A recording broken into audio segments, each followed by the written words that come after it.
There are a lot of people in science who feel that science has been so successful in explaining the physical world, right, that we can surely eventually it will encroach on consciousness. And, I think maybe Anil Seth might be a good example of someone who feels the march of science will eventually capture consciousness. This, I think, maybe leads us into, your book, your recent book was called Galileo's Error, right? And I think your stance seems to be that in founding science, Galileo actually set it up so that we shouldn't really expect physical science to ever explain consciousness. Yeah. So Anil, Seth, and I have had some pretty intense, but I think good-spirited and friendly discussions on this topic.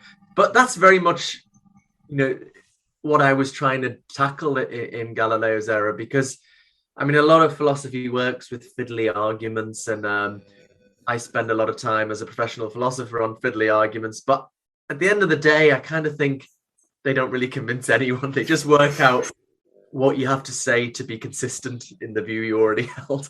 Whereas I think what motivates people are these kind of big picture considerations, like, wow, look how successful physical science has been. It's explained so much of our universe. Surely it's going to one day explain consciousness. I think that's what drives people to materialism. So what I present is an alternative way of looking at the history of science, which acknowledges its obviously its rightly celebrated success, but maybe points in a different direction.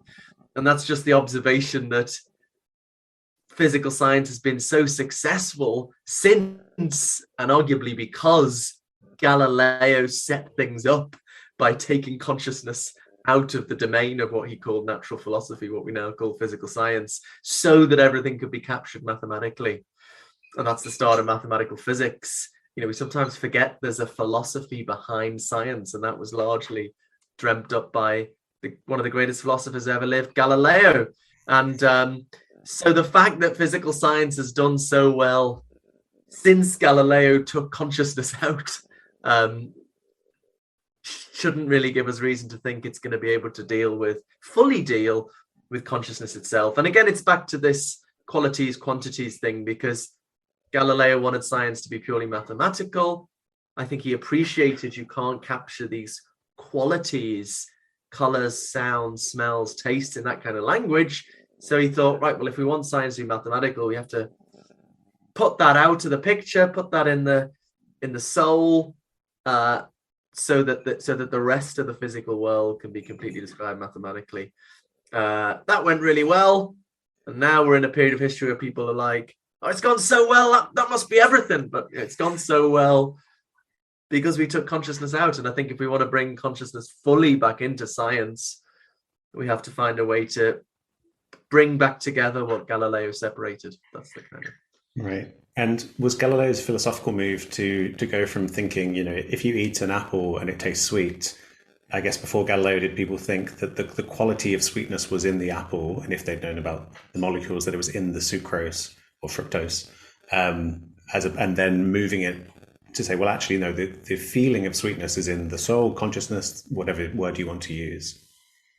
Yeah, right. So that's the broader story here, that before Galileo, I think people assumed these qualities were not in consciousness, but out there in the physical world, right? They were on the surfaces of objects, the smells floating through the air, as you say, tastes inside food. But then what Galileo does is strip the world of those qualities and propose this radically new philosophical theory of reality, where they're not really out there in the world, they're in the consciousness of the observer. So the redness of the apple and its fruity taste aren't really in the apple, they're in the consciousness of the person eating. So you can see, like before Galileo, this is why people didn't think you could completely capture the physical world in mathematics, because it was full of these qualities.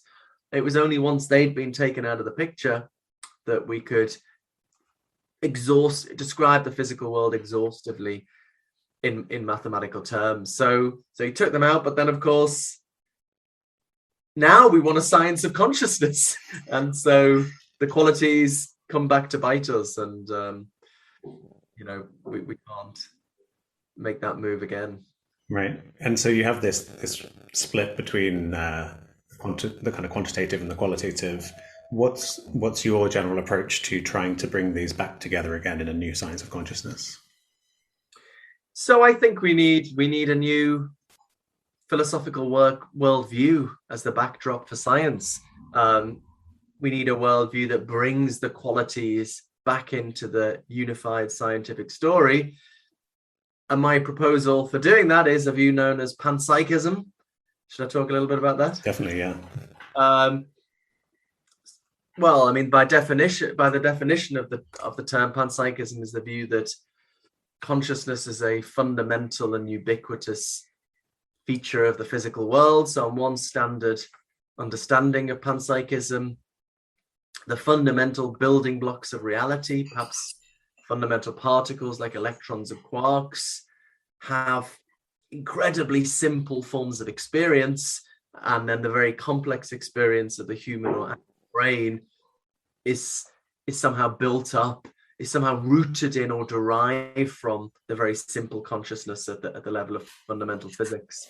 That's an introduction to the picture. There's lots of ways in which in contemporary philosophy it's been filled out, but by putting consciousness and its qualities in at the level of fundamental physics, we find a way of joining what Galileo separated, bringing qualitative consciousness back into the scientific story of the physical world. Right, and so it's not a return to the kind of naive realism that people had before Galileo, where they think that the sweet quality is inside the apple, right? But you're still saying that when you have those perceptual experiences, it's your consciousness, it's happening in the consciousness of the individual, but so it's a different stance, right, to the stance that existed before Galileo. Well, some people do make that move, actually. Some people share my concern about Galileo taking the qualities out, and they choose to put them back in the physical world out there, actually. So there's just been a special issue of the Journal of Consciousness Studies, which was 19 essays responding to my book Galileo's Error by philosophers and scientists and theologians. And two of the contributors, two of the philosophers, my co-editor Alex Moran and Michelle Liu, they propose that the qualities really are out there in the world. And I mean, Alex Moran says, well, you've dealt with one set of qualities, those in the mind, but what about these ones out there in the world? So some philosophers do defend that, but that's not an attractive move for me. Maybe we could talk about that, I don't know. But yes, for me, I mean, I'm happy to say my book had a provocative title. You know, I think this was probably a good move by Galileo. I agree with him that the qualities aren't out there in the physical world, they're in the mind. But the qualities in the mind are then reducible to more simple qualities at the level of fundamental physics. So whereas Galileo, in a sense, put them outside of the physical world, or at least the physical world as it is dealt with by physical science, I'm putting them back in the core of the physical world. That's the approach. Right. And so it seems this approach is it could be contrasted with an emergent approach where there's no consciousness in fundamental physics, and then systems like ourselves come into existence, then consciousness comes along with us, or systems similar to ourselves. But perhaps you could explain the rationale as to why you might want to argue consciousness is fundamental and that we kind of inherit, or, you know, our consciousness is somehow grounded in the kind of fundamental layer of reality. Yeah, good. So that would be a rival, the main competitor, I suppose, a sort of emergentist, materialist view. I guess my reason for rejecting that is something I've already touched upon, this idea that the problem is that physical science can't capture these qualities we find in our experience. So maybe just to spell that argument out a little bit more. So the first move is to say, as I've said a couple of times now, that physical science can't fully describe those qualities. It can capture a lot about their mathematical structure, you know, color experience has different dimensions of hue, saturation, brightness, and we can map out a color space along those three dimensions. We could capture all that in a kind of mathematical framework. But I don't think that kind of mathematical structure would fully pin down the redness of a red experience. And the way to see that is using that kind of language you couldn't convey to a blind neuroscientist what it's like to see red, the redness of red experience. Now, of course, that's because of something to do with their brain. That's fine. All I'm saying in the first instance is that the language of neuroscience can't capture those qualities fully. That's a descriptive limitation of that kind of vocabulary. So that's the first move. And the inference, but I think what we can infer from that, and this is sort of the second move of the argument, is a kind of explanatory limitation to neuroscience. Because if you wanted, in neuroscientific terms, or in terms of physical science more generally, if you wanted to reductively explain the qualities of our experience, I think you'd have to be able to characterize them. If I got my brilliant neuroscientific theory, which was supposed to explain why red experiences have this reddish quality, that particular quality, I think my theory would first have to fully articulate that quality and then show how it can be analyzed in more fundamental physical terms, patterns of neural firings or whatever. If the theory can't even define the phenomenon, then I think it can't reductively explain it. So that would be the full argument. So essentially, I don't think you can get consciousness out of physical science. And if you think of physical science as bottoming out in physics, I don't think you can get consciousness out of physics. What I think is dead easy is doing it the other way around. I think it's very easy to get physics out of consciousness. Sounds strange. How do you get physics out of consciousness? Why would that be easy? Because since Galileo, again, physics has offered us a purely mathematical description of the physical world at the fundamental level, right? The maths has changed a lot since Galileo. It's non-Euclidean geometry and wacky things like imaginary numbers, but it's purely mathematical. So a couple of ways you can react to that. You can think, well, maybe reality at base is purely mathematical. If that's all there is in physics, maybe at the fundamental level, we are living in a mathematical universe, as the physicist Max Tegmark wants to say. But an alternative response to this fact that physics is purely mathematical is to say, well, maybe there's something underlying the mathematical structures physics identifies. Maybe there's something that those mathematical structures are the structures of. So this is the approach of the panpsychist. So essentially the view is, at the fundamental level, we've got incredibly simple conscious entities that behave in very simple, predictable ways because they have very simple kinds of experience. Through their interactions, they realize certain mathematical structures. And then the idea is those mathematical structures are the mathematical structures physics identifies. So those conscious entities are what physics is talking about. So it doesn't know it's talking about conscious entities because it's as a physicist, you're just interested in the mathematical structure. You're not interested in what, if anything, underlies that structure.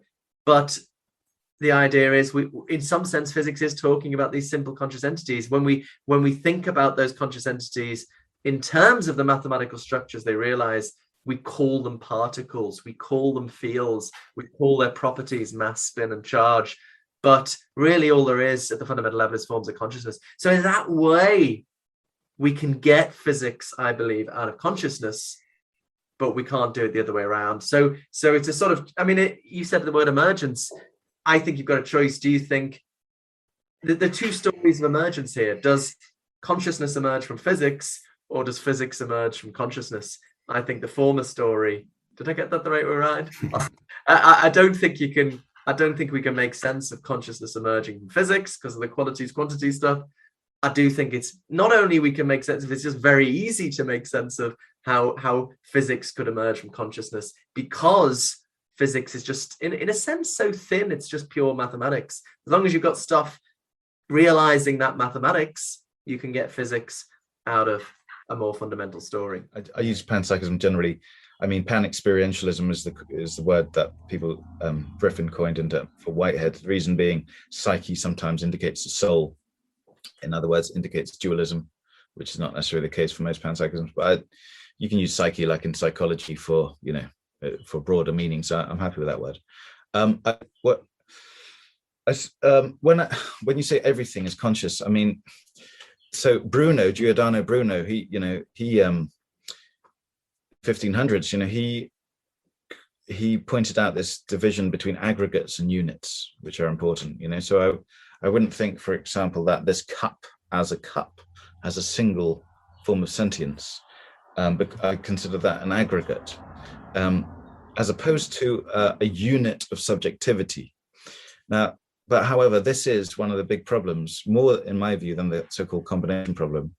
This, the criteria by which one judges something to be a unit or a single unit of subjectivity is a very difficult question. I don't really know the answer to it. I mean, so, you have like Leibniz's monads, but they've got problems being windowless, for example. You've got Arthur Koestler that speaks about holons, which is pretty good. Whitehead talks about actual entities, actual occasions.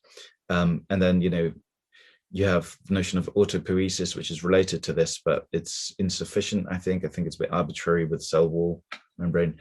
So this is still up for discussion. So, but anyway, that's one way in which I think not everything, if you talk about aggregates as conceptual units, these are not conscious per se. Of course, the units, self-sufficient units within a cup have a basic form of sentience, but I prefer the word sentience because it incorporates, its crown consciousness, access consciousness, focus, but all the way down to, basic conatus, a sort of felt drive. Related to what we call the subconscious, perhaps. Also, I mean, there's certain things, for example, the past and the future, I wouldn't necessarily say are conscious. And this involves an analysis of what one means by that. And also, if one accepts what Whitehead calls eternal objects, which are somewhat akin to Plato's forms, which is not a very popular view today, but they are neither conscious. So for Whitehead, although he's a pan-experientialist, he does have this eternal realm of eternal objects or universals or essences or forms, which is an aspect of his kind of panentheistic God. It's the N in panentheistic, which is non-conscious. So I hold out, it depends, and I'm not fully swayed either way by that, but but ultimately, if whether you're a universalist or not, or a nominalist, no one would say like a number is conscious, right? The concept of it, no matter its ontological status. So you have to be a bit careful when you say, I mean, pan does mean all, of course, but by all, mean all self-systematic actualities. Right. I think that's a really a wonderful framework that you've kind of laid out there, because in conversations with panpsychism and pan-experientialism, sometimes it can just be kind of cast as everything is conscious, as you say, a cup, or I mean, few people believe, I guess, that things aggregated like a cup would be conscious, but it can be, I guess it's it comes from a certain materialist metaphysics, where if we feel like stuff exists and then maybe all the stuff is conscious, whereas with a kind of a process metaphysics, it feels to me like we exist at the kind of cutting edge of reality, where, in kind of Whitehead's framework, where you have all of this potential, all of the ways things could be collapsing into actuality, collapsing into kind of being certain ways. And to me, I feel like that metaphysics is, even if you only think humans are conscious and it's because of our brains, I feel like it has to be, you almost need to include this Whiteheadian positioning of consciousness at this kind of cutting edge of existence. We're living things that are really, living at this forefront of the unknown, of the potential and becoming actual. And a skeleton, which has become actual and is no longer engaging in this process, most of us would think a skeleton can't be conscious, but perhaps atoms or molecules, if they're self-organizing in the right way, that they could be considered these actual entities, or whatever the term is you want to use. So I think that's a really nice way of framing it, because it kind of opens up the conversation to everyone, in the sense that the conversation can then become, okay, well, what are the systems that we can say have experience in this framework. Yeah, and that's, I mean, this is a difficult question. Of course, there's a science based on this, well, related to this very much, called integrated information technology, which you might be aware of, which is a form of panpsychism, essentially, like Christoph Koch has admitted, you know, developed by Tononi, first of all, of course. So that's a kind of mathematical way to decipher the integration of information, which then is inferred to be correlated to your levels of sentience. I mean, it's a mathematical thing essentially, and it can't be proved though, because with correlates, of course, you can't prove something except for yourself from having consciousness. So there's still, you know, still sort of leaves an open question. But I suppose it's sort of why this sounds a bit mad to a lot of people still is, I think, mostly because of the Cartesian legacy, which has led to this view that the brain is necessary and sufficient for sentience. And this is a kind of general emergentist view that we've had since the 1970s, really, as Jae-Gwon Kim says. And this is an interesting proposition, which interestingly can't be proved, you know, that the brain is necessary and sufficient for consciousness. We can, as you will know better than me, you know, of course, we can see correlates, although correct me if I'm wrong, but that hasn't been fully mapped, and there's always anomalies, right? And the Lorber case and so on. And but there's no real reason to think that, number one, the brain is necessary. In other words, there could be other integrated forms of information which are correlated to sentience. Also, I mean, we don't really know it's sufficient. Interestingly, I mean, that's another question which goes upwards. So when we talk about like these possibilities that we just spoke of, if you accept, I mean, what's the ontology? I don't want to, what's the sort of, what are possibilities, you know, like how do they exist? Or how do mathematical theorems like Pythagorean theorem exist, you know? They seem to have an existence which is not related to whether or not they've been thought. So the truth of, you know, the Pythagorean theorem sort of, it was always true whether or not people thought about them. When they do think of them, they become concepts which become temporal, and they become actualized mentally, at least. But it seems that, you know, in order to have entertain a lot of these concepts, and for Whitehead, colors, qualia, even are forms of eternal objects, one then requires this kind of realm of possibility, which means that consciousness and having qualia and, you know, intellectual thoughts and whatnot, concepts, requires that. So that means the brain alone, again, as a physical thing, if we abstract it as a physical thing, wouldn't be sufficient for consciousness. But of course, that depends on the metaphysics, this kind of metaphysics of eternal objects once more. And this is, you know, this has been a debate for, well, 3,000 years, really, at least, from Pythagoras, Plato, through the medieval ages, nominalism versus, you know, realism, universalism, and even today in philosophy, it's there's hybrid versions, and it's not at all obvious. I mean, you know, prima facie, first of all, you think obviously there cannot exist, you know, forms outside of time and space. But when you really look into the details, it doesn't become that obvious at all. There's good reasons to believe it, but again, it's hard to prove in any way.